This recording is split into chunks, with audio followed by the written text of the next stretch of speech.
Assalamualaikum warahmatullahi wabarakatuh.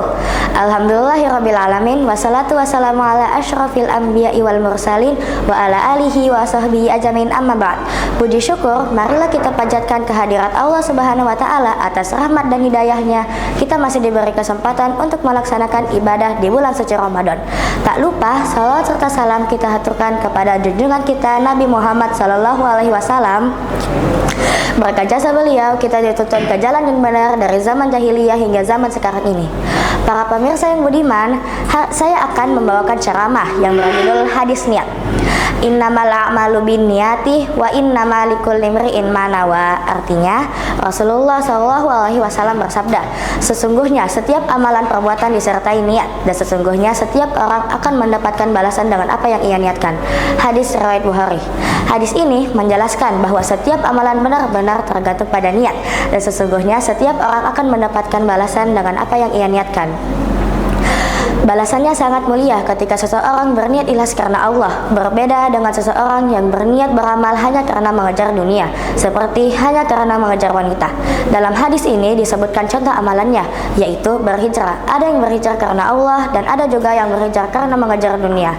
Niat secara bahasa berarti al-qasd atau keinginan, sedangkan niat secara istilah syar'i yang dimaksud adalah berazam, adalah mengerjakan suatu amalan ibadah ikhlas karena Allah, letak niat dalam batin atau hati.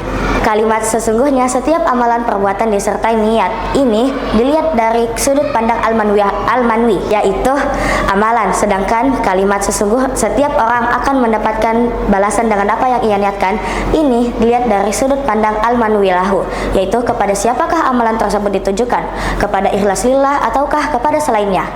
Niat itu berarti bermaksud dan berkehendak. Letak niat adalah di dalam hati. Ibnu Taimiyah rahimahullah mengatakan, niat itu letaknya di hati berdasarkan kesepakatan para ulama. Jika seseorang berniat di hatinya tanpa ia lafazkan dengan lisannya, maka niatnya sudah dianggap sah berdasarkan kesepakatan para ulama. Majmu'ah Al-Fatawah 18262.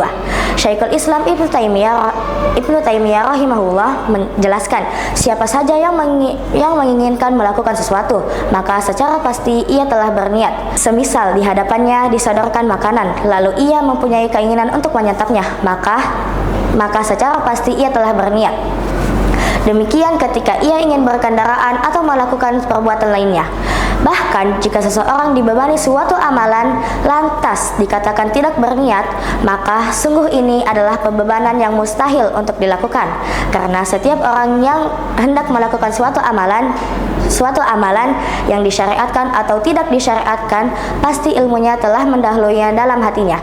Inilah yang namanya niat. Majmu'ah Al-Fatawah 18262. Para pemirsa yang budiman, marilah kita memanfaatkan momen Ramadan ini sebagai momen memperbaiki niat, ibadah, puasa, dan lain-lainnya, agar senantiasa bernilai pahala di sisi Allah. Demikian kiranya yang saya bisa sampaikan, semoga bermanfaat bagi semua. Akhirul kalam saya ucapkan syukur jazakumullah khairan. Wassalamualaikum warahmatullahi wabarakatuh.